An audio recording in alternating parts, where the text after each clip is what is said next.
स्थापकाय च धर्मस्य सर्वधर्मस्वरूपिणे अवतारवरिष्ठाय रामकृष्णाय ते नमः।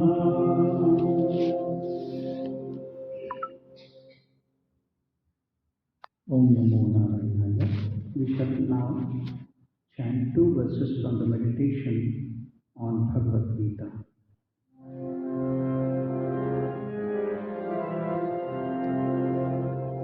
Om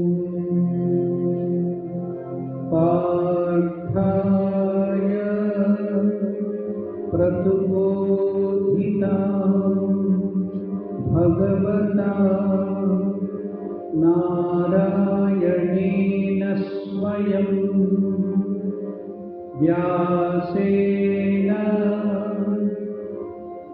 Grathitam Purana-munina Madhye Mahabharatam Advaitamritavarshini Bhagavati Ashtadashadhyayini Ambatvam Anusandadhami Bhagavad Gita Bhavatveshini Vasudeva Sutam Devam Kamsajanuramadhanam Devaki Paramanandam Krishnam Vande Jagadguru.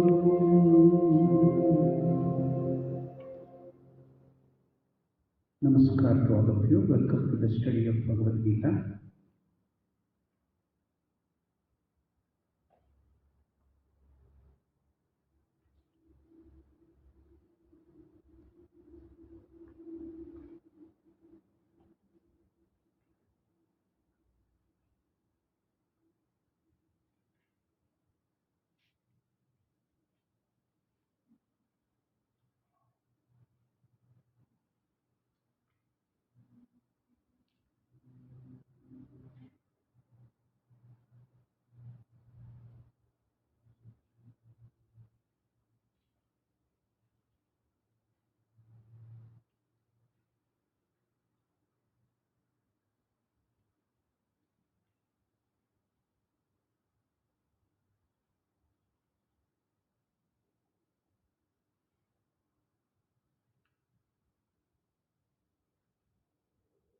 We shall chant the 33rd verse.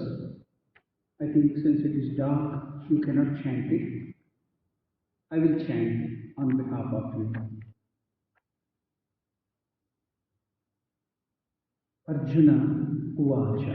Arjuna is telling.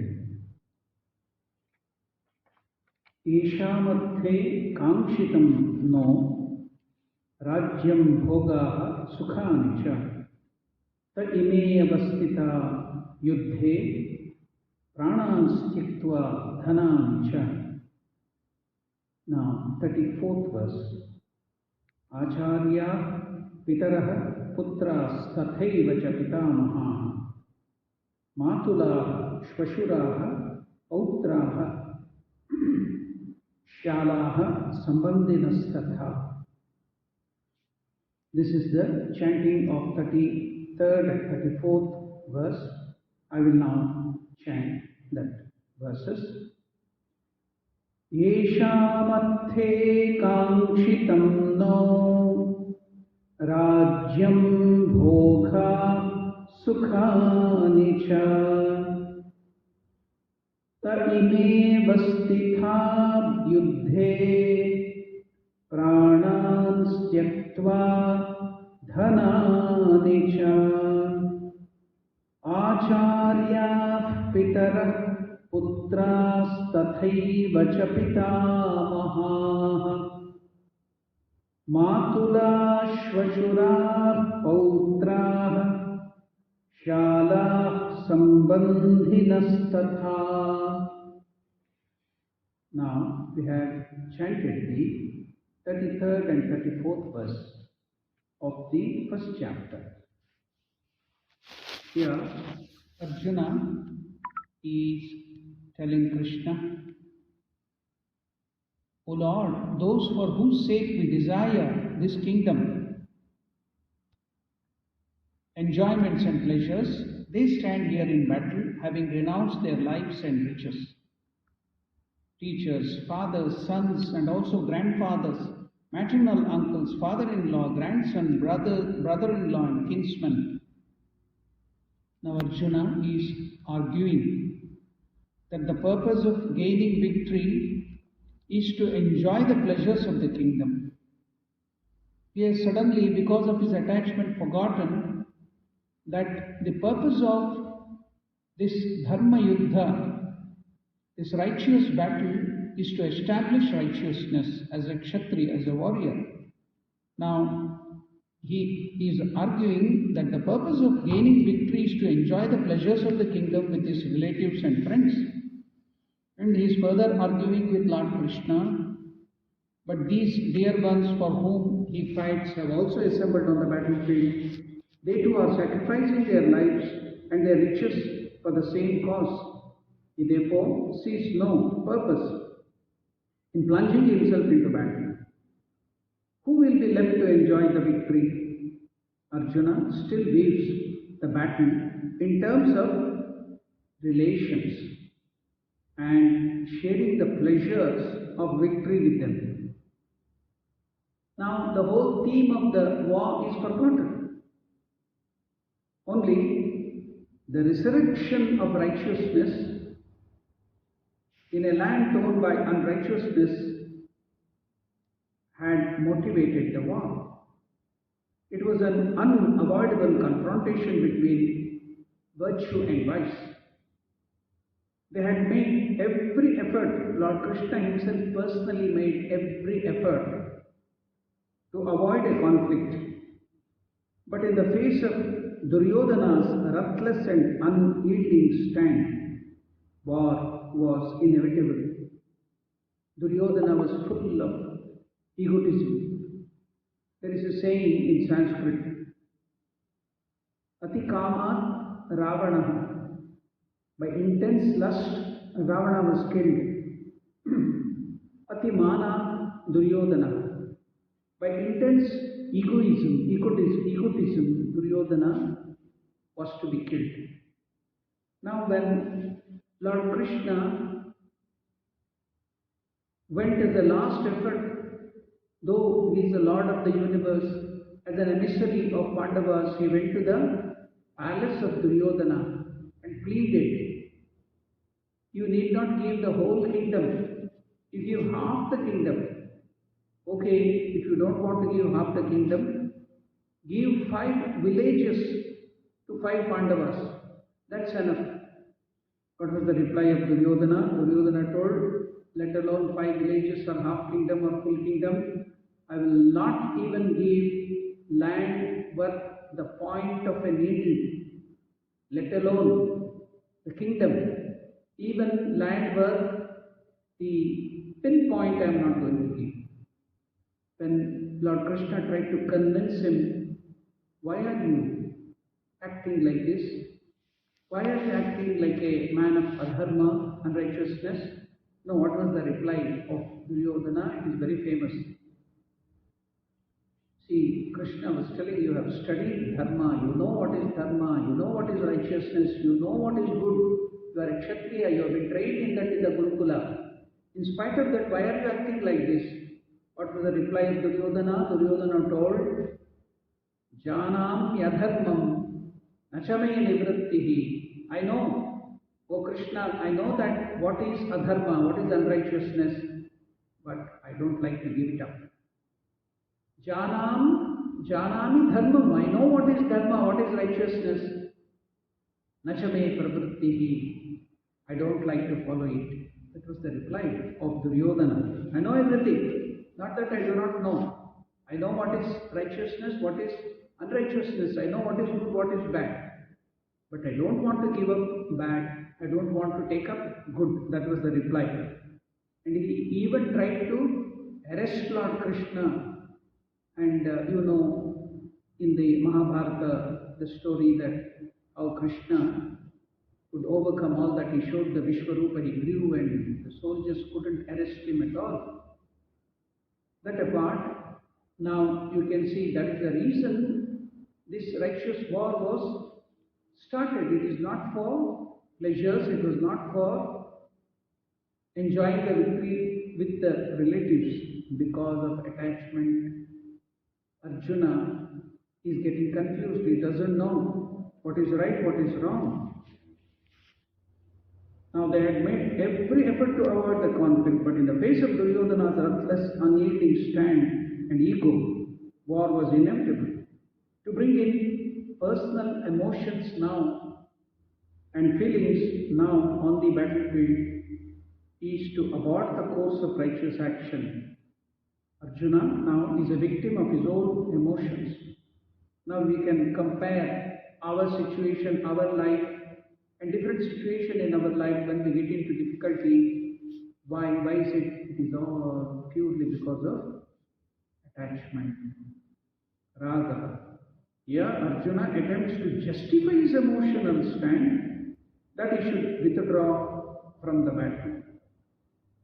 Now we shall go to the 35th verse.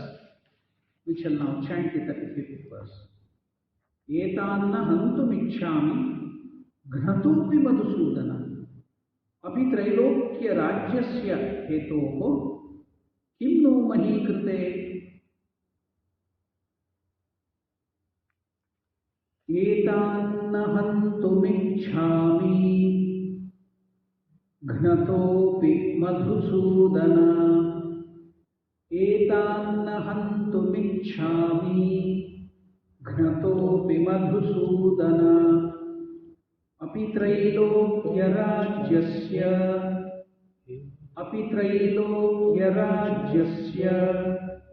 heto kim nu mahi krite.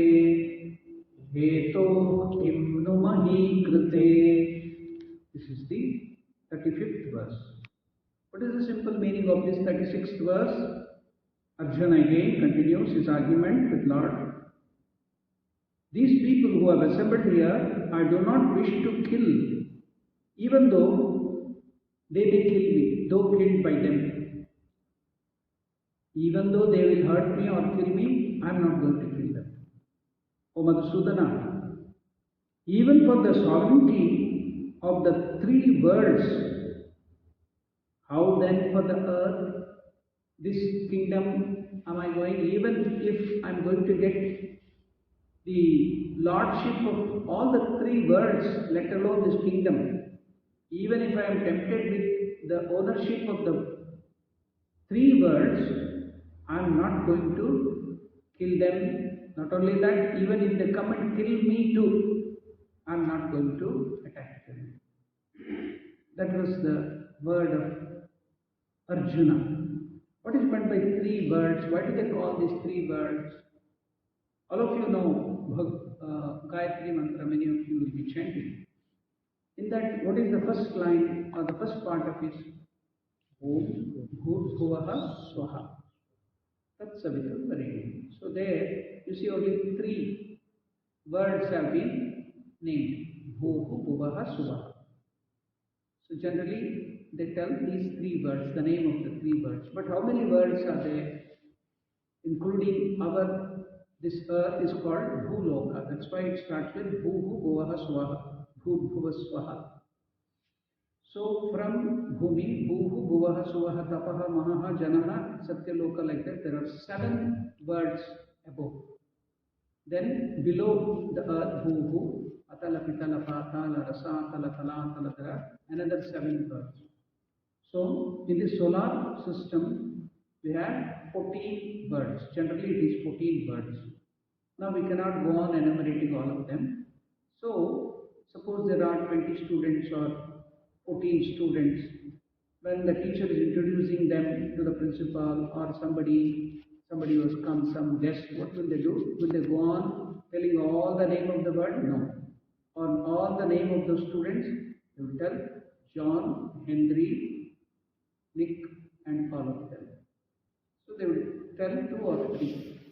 So likewise here in the Gayatri Mantra, and also here when Arjuna is telling, all the 3 birds means Bhuhu Bhuha Suvaha means these 14 birds are included because there are 14 birds in our solar system.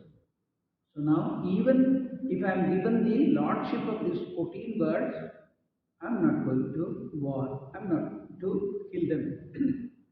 Not only that, even if they attack me and kill me too, I will keep quiet, I am not going to attack them. So am I then desiring for this earth? Not at all. Now, see every time Krishna is called by different names. And what is that? Madhusudana is another name of Krishna. So Lord Vishnu killed one demon called Madhu, who was taking away the Vedas from Brahma. So to protect that, Lord Vishnu killed that demon. Now, to kill demon, here he is addressing Krishna as Madhusudana. For you, O Lord, as Madhusudana, you killed Madhu, that demon. It was very easy for you because he was a demon.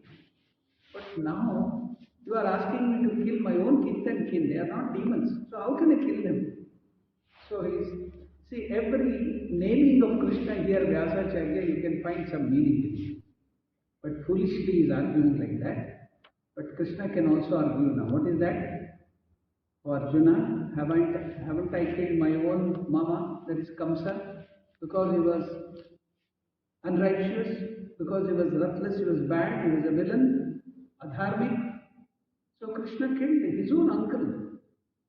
Who was that? Kamsa, you all know that. Why? Because he was unrighteous.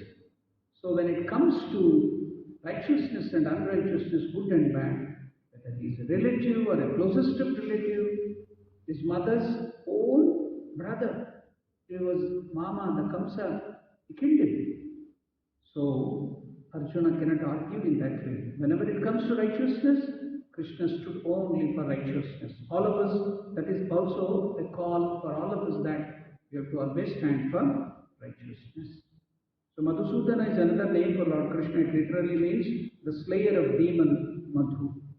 In verse 32, Arjuna claimed that he had no interest in winning the kingdom and enjoying the pleasure therefrom. In verse 33 and 34, he laments that he would not be able to share the profits of the victory with his relatives and friends. Now, in this verse, he says that even the sovereignty of the 3 birds cannot induce him to kill the Kauravas. These declarations reveal Arjuna's error in thinking, in viewing the situation wholly from his personal point of view. When you bring attachment, when you bring the personal view, then your intellect will be clouded and you cannot think properly. So Arjuna is giving us the lesson how we have to act in our life. These declarations reveal Arjuna's error in viewing the situation wholly from his personal point of view. The battle was not conceived and planned for Arjuna's personal reasons. It was directed to save the country from the atrocities of the Kauravas. Moreover, Arjuna had not actually attained the state of renunciation which he claims. Neither had he risen above the desire for sovereignty, nor was he sacrificial enough to voluntarily die at the hands of Kauravas. It is just a statement, it doesn't mean it. It is just like small children in the house hearing the words of their aunties or their mothers. what will they do? They will also make promises. God promised, mother promised, they will tell. They will be telling a lie. So they don't mean that mother promised, God promised. So like that Arjuna is just clouded by this attachment. He is also making such tall claims. So I will remind you one gospel incident where Ramakrishna tells his story. There was one very old lady. She went to the forest. Her work was to bring firewood from the forest, sell it and make a living. So now she has gone to the forest. She has become very old. She has cut the firewood. This time, out of greed, she cut lot of firewood. She bundled it up. It was a very big bundle, too heavy. She tried to lift it up to the head so that she can carry back to the market to sell it. But it was so heavy. Because of her greed, she had bundled up too much of firewood. Now, whatever she did, she tried to lift that on her head. She couldn't. She tried and tried many times, and it would fall down. Finally, she got so upset. See, all of you can imagine your life also such situations will come every day. When it goes out of your hand, you to behave like that. All of us, not you, even me, everyone will be in that situation. Now, she got very upset, that old lady. She told, what a fate, what kind of life is that? Should not Yamaraj, the god of death, come and take me away? Simply she made a statement. Because of her helplessness, she doesn't mean it. She made a statement, should not Yamaraj come and take me away? To her surprise, immediately, Yamaraj came there. She was terrified seeing Yamaraj. And now Yamaraj told, oh, old mother, did you call me? Now told it, no, I didn't call you. No, I heard. That's why I came. Oh, no, the bundle of firewood was too heavy. I called you to lift it up to my head. I wanted a help, so I called you to lift that bundle on my head. It was difficult for me to lift it. So like that, we will make some tall claims and all. Vedanta will be speaking. When somebody asks you to do some work, we will give so many wonderful Vedantic teachings to escape from the work or escape from the situation. You will be telling lies. But it will mean, oh, what great statement, what great things are being told. But when you are caught, then suddenly you'll be in trouble. Like this old lady who was caught by Yamaraj, whatever that might be. Arjuna is also in a similar situation. It is not to laugh at him. It is not to find fault and be judgmental about Arjuna's situation. But it is for us to learn all these things. We have to place ourselves in that situation and we have to learn from these mistakes. It is always I tell myself and everybody, we should find fault. We should see the fault in others, not to find fault, but so that we may not commit the mistakes. We have to learn by that. It's not to find fault with others.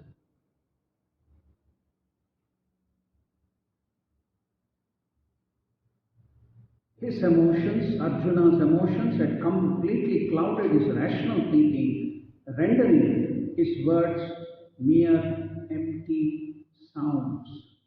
The three words mentioned in the verse could refer to heaven, earth and hell and all that thing which I explained just now is popularly conceived. Alternatively, the waking, dream and deep sleep states of consciousness, whatever the interpretation, Arjuna is trying to create the impression that he is prepared to sacrifice much more than a merely earthly kingdom, but it is all tall claims and nothing serious.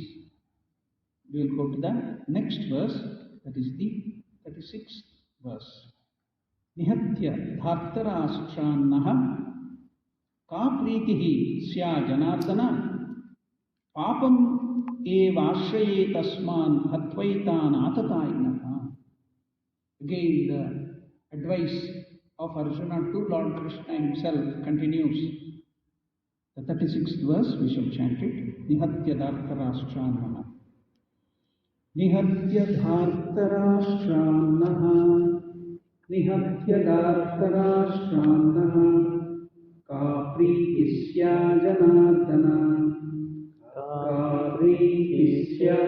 Janardana Papamevashrayedasman Papamevashrayedasman Hatvaitanatatayiнаha Advaitanatatayinaha.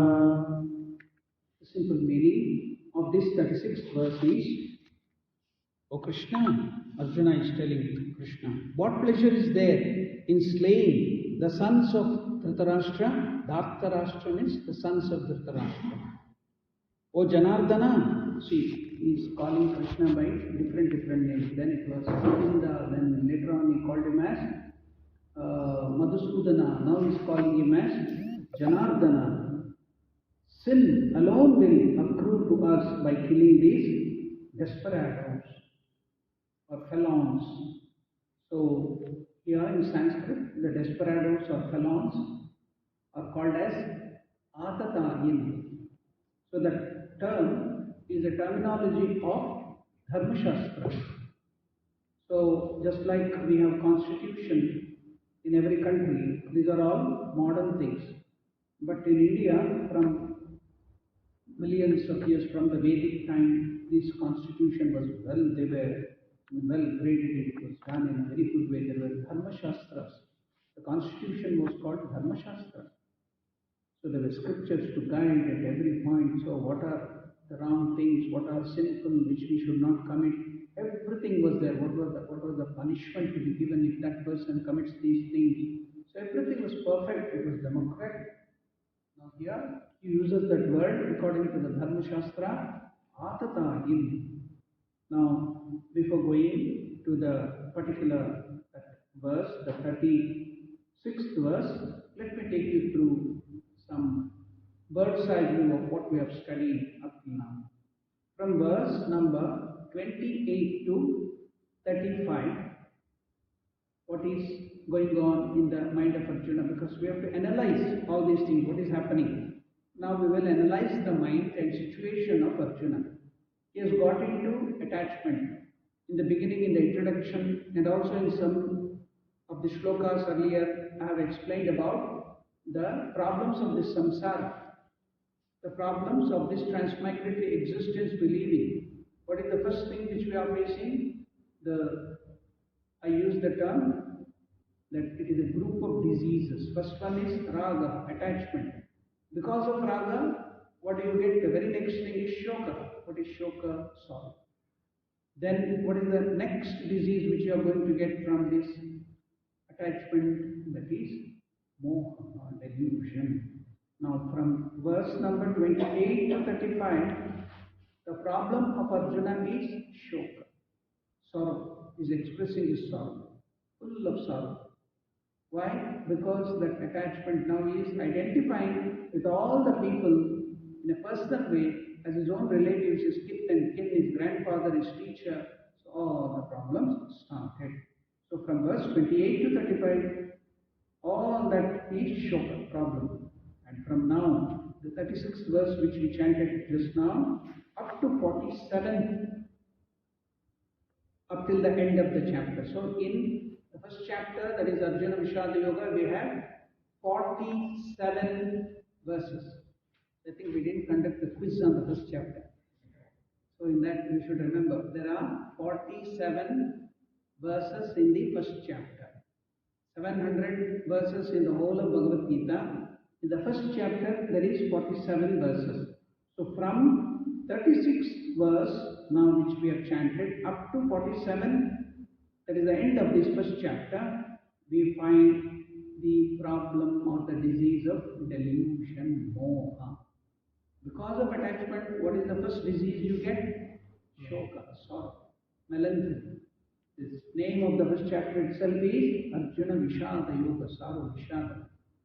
Now, because of sorrow, next what will be your condition? Moha. Your mind, intellect becomes clouded, you can't think properly, you will start thinking the right as wrong and wrong as right, dharma is adharma, adharma is dharma. So now you can study the mind of Arjuna, the situation of Arjuna, whereby you can analyze your own mind and see your own faults and correct yourself. That is the reason we are studying Bhagavad Gita.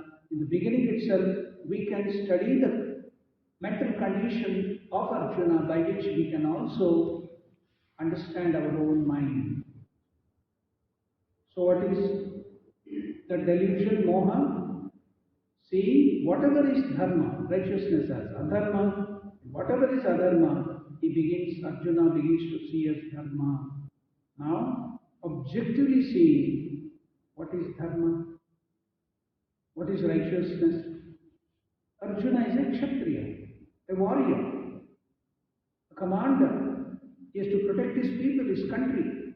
Now the military general of this army, he tells on the opposite side, they are my relatives, so I am not going to fight for the country. It is sinful. Jesus Christ has told that if you hit on one cheek, you have to show the other cheek. And if he runs away, what will happen to the country? They are called deserters, and they will punish them. The punishment is capital punishment if you desert the army. It's a very serious punishment. Even now, your constitution tells that. Then what would be then? So what are the things you can see? Now he's seeing everything right as wrong, wrong as right, confusion. He's a kshatriya, he's a warrior, he's the commander of the army now. What is the duty of the kshatriya? To punish the wicked. Whoever is committing adharma, he is to punish. Just as the judge. Now, let us see a criminal has committed some crime. Now, what is the duty of the judge? The judge has to give him the punishment. Yes, he can feel compassion to that criminal, but he can't show compassion there. He has to give him punishment if the criminal has committed some crime.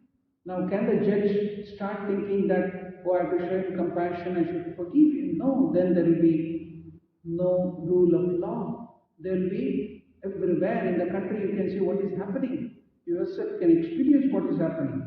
Just as the judge has to punish the criminals, their himsa, or punishment, the cruelty, it is not cruelty, is the duty of the judge.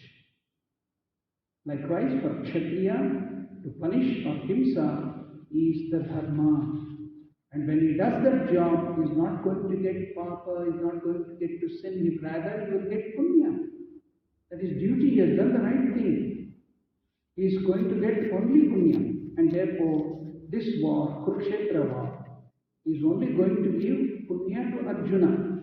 So I think when you study still further in the second chapter, 32nd verse, there Krishna is telling Arjuna that this war is Swargada Dwaram Apavritam, meaning if you give up your life fighting this righteous battle, fighting for dharma, then the door to Swarga, heaven, will open. Krishna is telling him.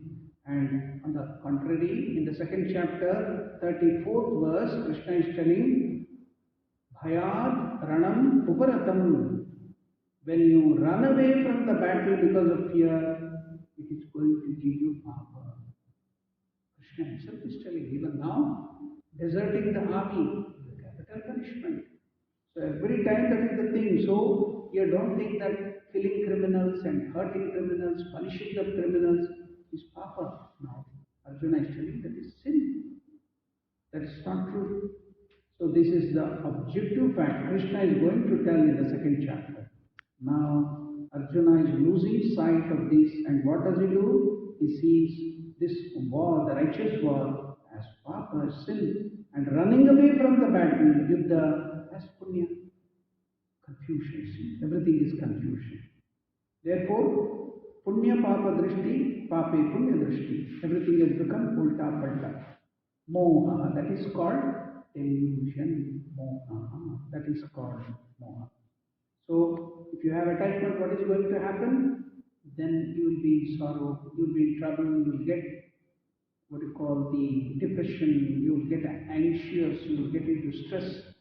Then what is the next result? Moha, confusion. Everything is confusion, confounded. Confusion will be confounded. So, all will look as if good as bad and bad as good. Now, Arjuna is telling, advising Krishna himself, the Lord himself, he says, Papam eva ashre tasmat.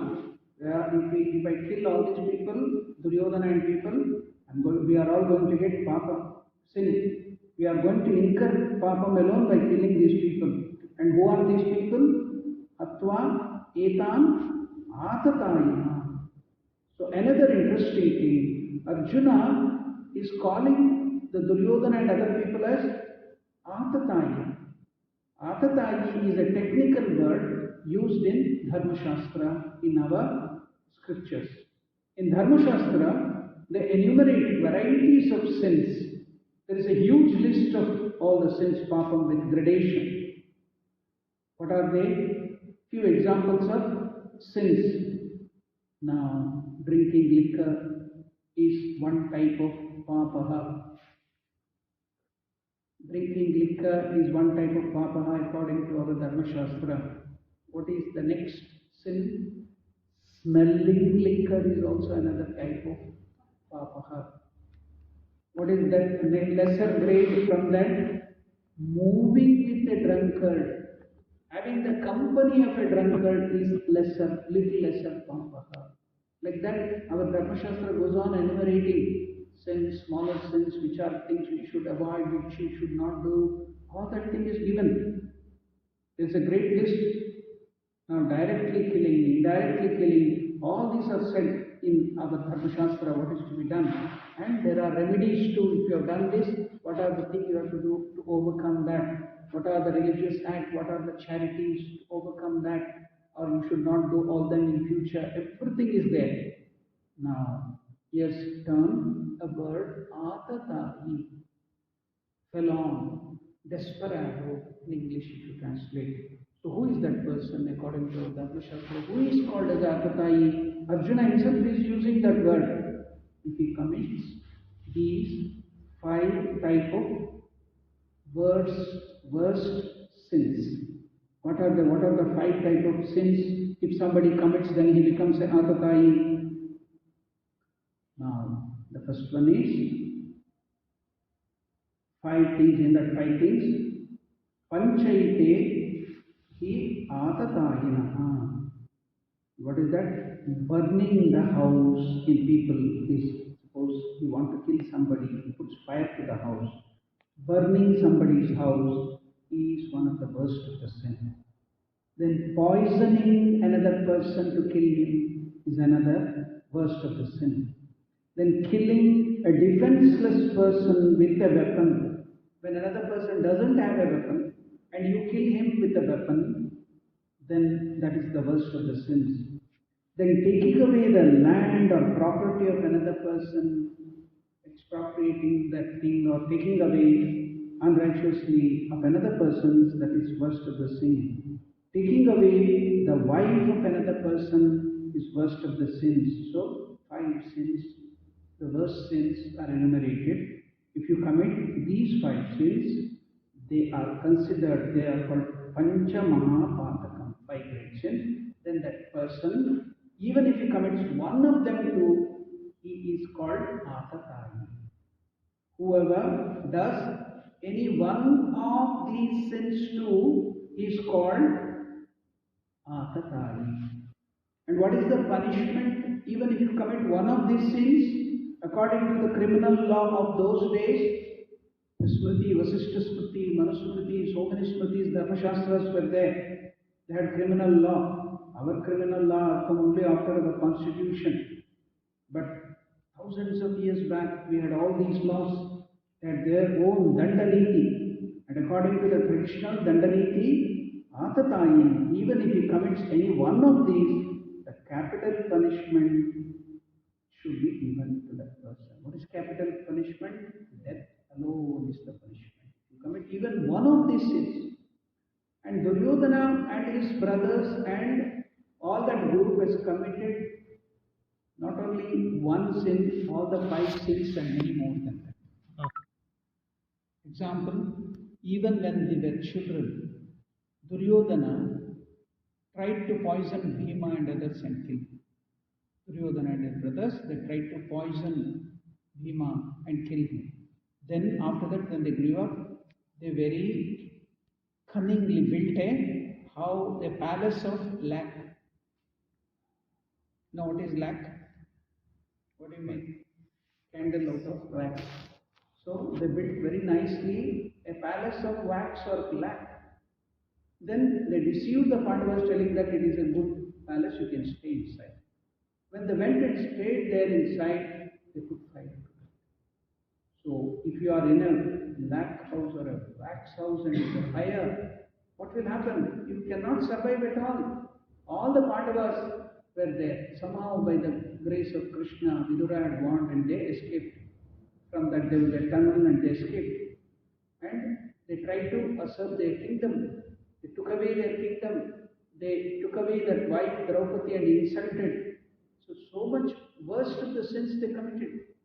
So even for one of the sins, they are called Athatayins. One of the sins, the punishment is capital punishment. Death should be awarded. And they have committed so many bad sins. And if they become king and rule that kingdom, what would be the face of that country? That's why they've started this war to take away these unrighteous people and give them the punishment. That's the duty of the Kshatriya. And now, what is he telling? He himself is terming them as Atatayin and is telling, I will not kill them. See the irony? It is just like in English they use the term oxymoron. Ox itself is an unintelligent animal. See, things like ox, no. Moron means again unintelligent. So if you combine together ox intelligence, bull intelligence and moron, then what would be the tendency? It's something like that. Contradiction. So there is a list of things of oxymorons. One of the last funny thing is they were happily married afterwards. Which cannot happen. So like that they give a list of oxymorons. So like that here he is telling himself, claiming they are Athatayins. According to the Dharma Shastra, Athatayins means they have committed so many sins and they have to be punished, and he is telling, I am not going to kill. Even if they kill me, I am going to be die and I will never hurt them. So see the what you call oxymoron. He is using oxymoron here. So they have done all those sins. If you institute a Nobel Prize for crime, then Duryodhana and party will get it. You know there is a prize like Nobel Prize. I don't know how many of you know there is a thing called Ignoble Prize. How many of you know that? There is a thing called Ignoble Prize. Just like Nobel Prize, there is ignoble thing. So they will get the first prize for that. Duryodhana and the party. So they have done such bad things. So immediate capital punishment should be given to them. If a Kshatriya does not do that, does not punish these wicked people, then he incurs sins. But see what Arjuna, why is he thinking like this? Intellect is clouded, attachment, so you can't think properly, wrong thinking. And he is himself using the word they are Athatayins. Athatayins means Dharma Shastra, they have committed many sins. But still he is telling it is a sin to, I will incur papam. So how his vision is totally clouded. Look at the sentence, Papameva Ashraye Dasman. Only Papa will come to us by killing these people who are Athatayis. This is the beginning of his moha. Ragaha leads to shokaha, shoka to moha. So you can see everything happening. I have analyzed that shlokas, the shoka, sorrow from this verse to this verse, and now from this verse, it is all delusion. Now, what's the time? The darkness I can't see. Another 12 or 13 minutes more. We shall now chant the 37th verse.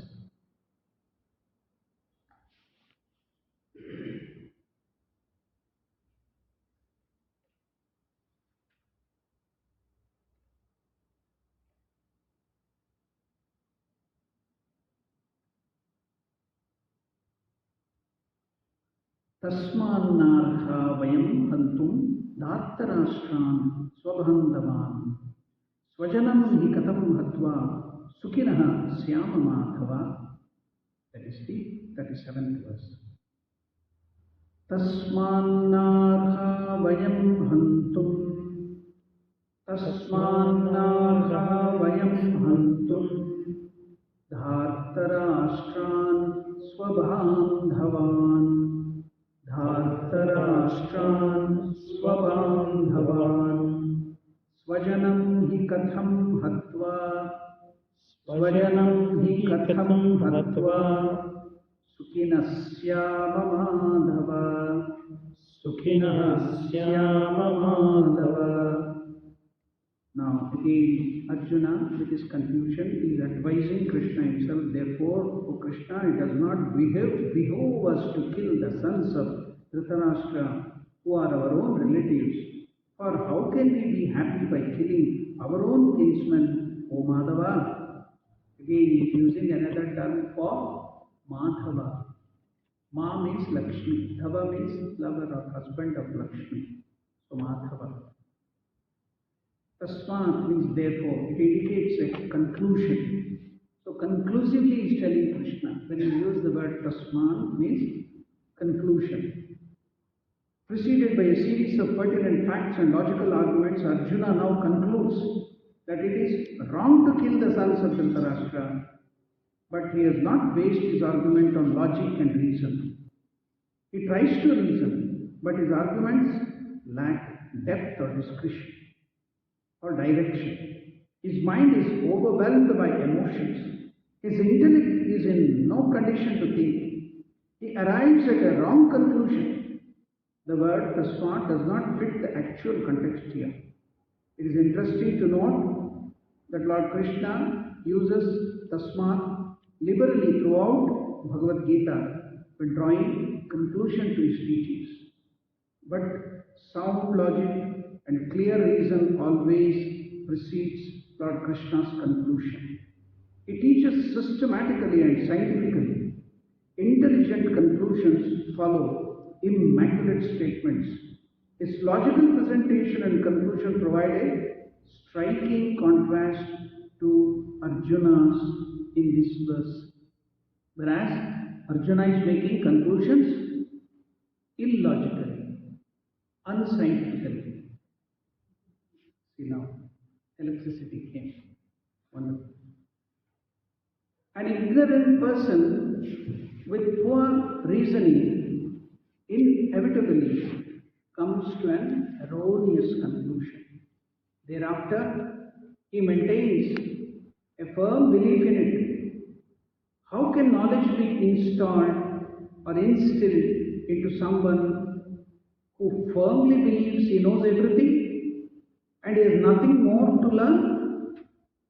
So because of our ego, we create a mental barrier that we know everything and we need not learn from anybody, and even the best and good things are coming, we don't want to learn. Because of our ego, we think erroneously, because of this attachment, the moha, the delusion, we think that we are always right, we know everything, and the other person doesn't know everything. Ramakrishna in the Gospel, he gives this example. What is that? Newspaper example. That was, good, or it was holding good even at the time of Sri Ramakrishna himself, because the newspaper and other things had started then. But now, how much true it might be, see? What is that humor which Sri Ramakrishna used to tell? A person told another person, I saw my neighbor's house, it fell down, it broke and fell down.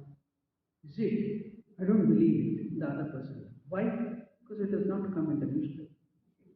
I have seen it myself. It has fallen. No, I don't believe it. Why? Because I didn't read it in the newspaper. Okay. I bring the newspaper. I went and bought the newspaper and showed it. See. I don't believe it. Why? Because it does not come in the newspaper which comes to my house. It's some other newspaper. I don't believe it. So, when we have this erroneous knowledge and ego, even facts and truth, you are not ready to accept. You will argue, telling that you are wrong. I know everything, I know the right thing, you are wrong.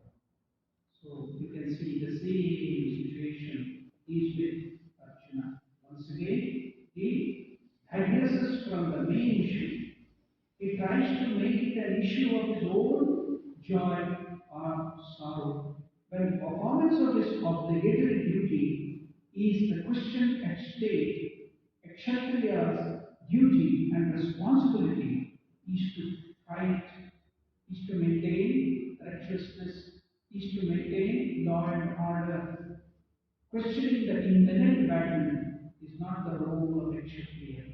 Faced with a righteous war, Arjuna could not have had a better opportunity to perform his obligatory duty. Instead of plunging into righteous action in the present, is brooding over the consequences of the future. Living in the present is very, very important. Brooding about the future, what am I going to get, what is going to happen. Now what I need to do, the present duty is forgotten. As a Kshatriya, is to fight unrighteousness, is to fight a crime, is forgotten that. Just thinking of the future, brooding over the consequences of the future, forgot what to act now.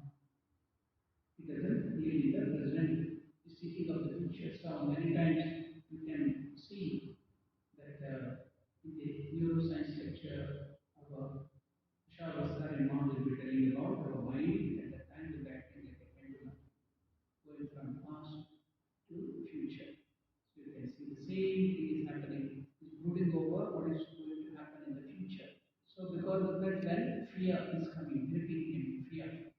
He's getting the fear, what is going to happen? What will happen if I kill all my relatives? Then nobody will be there for me to show my victory. So then I have to suffer. I'm going to get sin. I'm going to hell. So fear, fear, fear. Everything you can see here.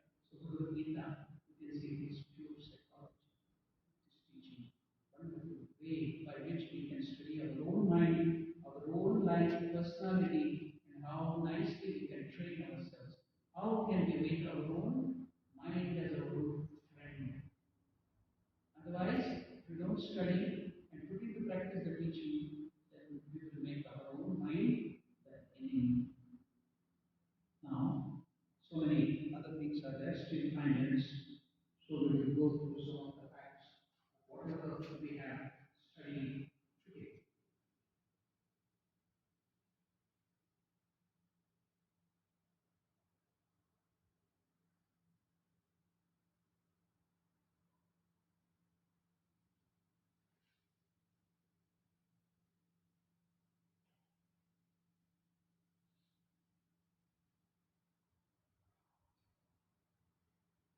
Now, one more, you can mock Arjuna here.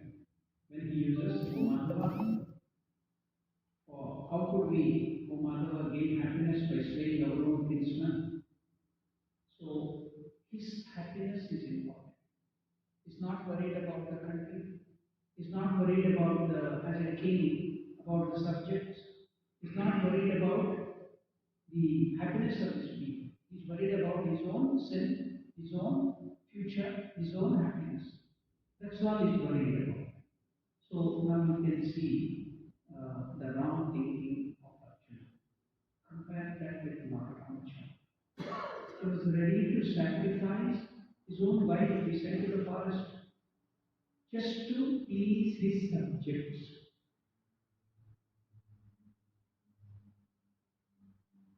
Ramachandra was always thinking about his subjects and the happiness of his subject. That's why we worship Ramachandra for his sacrifice. See that thinking of Ramachandra. Always it is Bahujana Hitaya, Bahujana Sukhaya. As a king, as a Kshatriya, how should I look after my subject? My family is lost. First is subject, my kingdom, how to look after them, how to keep them happy. So is the ideal king, ideal Kshatriya Ramachandra. On the contrary, see how Arjuna is acting. You can see the difference if you just compare. Now, he's telling, how can I be happy? By killing my own people, slaying our own kinsmen. So, he concludes, Tasman, as though he has given a list of elaborate arguments, like a lawyer, he states, therefore, because of these reasons I have given, it is but proper conclusion. Vayam Dhatarashtam Hantum Na Arpata should not kill the sons of the Dhritarashtra, the Duryodhana and his friends. Who are these people? Swatmaramanandaji. Here again he says, my own king can kill. That means according to him, no dharma shastras. What is that? If your relatives commit sin, then no punishment. If other than relative commit sin, then you will punish. So you are dividing two things. So if your relatives, if your own kith and kin commit sin, then you have to forgive. You should not punish. If somebody else, then you have to punish him. So see now, see the confusion. You can see how wrong logic is using. You can clearly see that means according to Arjuna, two dharma shastras are there. When our relations commit mistake, there is one law, and somebody else commit mistake, another law. That is what everyone's argument is. Don't have to Arjuna. What do we people do? Father and the mother in the house, if their child does the mistake, they will pacify him and give him chocolate and bring him back. When the neighbor's child does the same mistake, they will give him the worst punishment. We ourselves do that. Let alone not mock at Arjuna, we are doing all the time the same thing. That's why, see, they tell, oh, the children are not coming to ashrama, the children are not being heard by God. Then if we ask our people, that you think your children, they can attack. Their own children should not come, but other children they will come. So they are all talk like that, you see. Same mentality Arjuna is in. So one law to somebody else and another law to your own relatives. If they commit the same mistake, another law. That is what everyone's argument is. Imagine if law is changed for everyone individually, what law would be left out? Remember, this in the land of one of the king, the Chola king. What did he do? The one Chola king was ready to kill his own son because he had committed crime. What did the family member of Ramachandra, the Swatmaramanandaji, Sagara, one of his sons, Asamanjasa, used to do a lot of bad activities. Then he put him out of the kingdom, banished them to the forest. Father himself banished them to the forest, both husband and wife, because he was doing wrong things. So those were the kings who used to set an example. Sagara, whose son Asamanjasa was sent to the forest, he punished him, both him and his wife. But his son, the grandson, he put him on the kingdom, on the seat of the sea. Then his son, his grandson was Bhagavad who brought down Ganga to us. So that was the lineage of Swatmaramanandaji. So they would not care whether it was their son or wife or the thing, the law is law for everyone. They used to use that. Even recently, the Chola Raja was ready to kill his own son because he saw that he had committed a crime, which requires capital punishment. So therefore, law is the same for everyone. But now Arjuna says it is different. Therefore, Swabhavadama, they are my relatives. Vajanam, again, by killing my people. Katam Sukhina Hasyama. How can we enjoy a happy life? So you only worried about happy life. So you should be ready that. Ready to take the responsibility. We should be ready to do the thankless job. Nobody wants to take up the thankless job. Everybody will push it to others. You may not get anything from that. It is only blame. Even then, people who stand for righteousness, they will take up that, they will take up the responsibility, face that, and go forward. This is what here Arjuna is lacking. In direct conclusion of Arjuna, you can see, you can sacrifice dharma for the sake of happiness. For our own happiness, to sacrifice dharma is the conclusion of, indirect conclusion of Arjuna. Whereas Bhagavad Gita's teaching is Swadharme dhanam shreyaha aradharmo ayamavaha. Krishna tells somewhere else in other verses in the other chapter. Swadharme nidhanam shreyaha. It is better to die fighting for your dharma, doing your duty. Aradharmo, somebody else's duty. If you imitate that because it looks lucrative, it will bring you great dangers. Swadharme nidhanam shariram. It's better to die fighting for your own duties. Arjuna now indirectly concluding, give up dharma for the sake of happiness, for your own duties. See the difference. Why? Why? Attachment. All that we can clearly analyze. So we have studied up to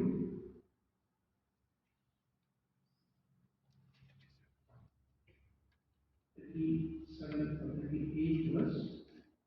Now, if we complete 46, I think we'll quickly go through that.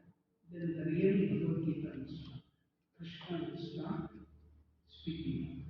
What will be the very first, what we call, once I think when I scolded one of the mothers for some mistake. The mother used the term lashes of the tongue. Lashes from the tongue. So now Krishna will give lashes of the tongue to Arjuna. Beautiful. That verse itself is liked by Swami Revered. Swami Vivekananda used to tell that is the second or third verse in the second chapter. We are now maybe another one or two classes or the next class itself, if there are no important terms to discuss, I will complete the whole chapter, this chapter of 7 or 8 verses now which is there. We go to the second chapter. There, oh, nicely Krishna puts it. Sometimes we need scope. Otherwise, tamas will not go. Ego will not go. The very first thing Krishna will do to Arjuna is lashes. And that is very much liked by Swami Vivekananda. Vivekananda tells you Indians, you need, because you are in tamas, you think you are in sattva. Sattva, no, you are in tamas. For you, this teachings of Krishna is very, very important. So wonderful teachings will start from the second chapter. So we shall get ready for that. So before that, we should understand our own mistake. We have to analyze our mind, how we are thinking the right is the wrong and the wrong is the right, and how we are immersed in attachment, how we are in the illusion moha. So now we have to sit and analyze. Once, then Krishna's teaching starts and we can appreciate it. So we should conclude now. In the next class, we will try to complete that chapter and go to exact teaching of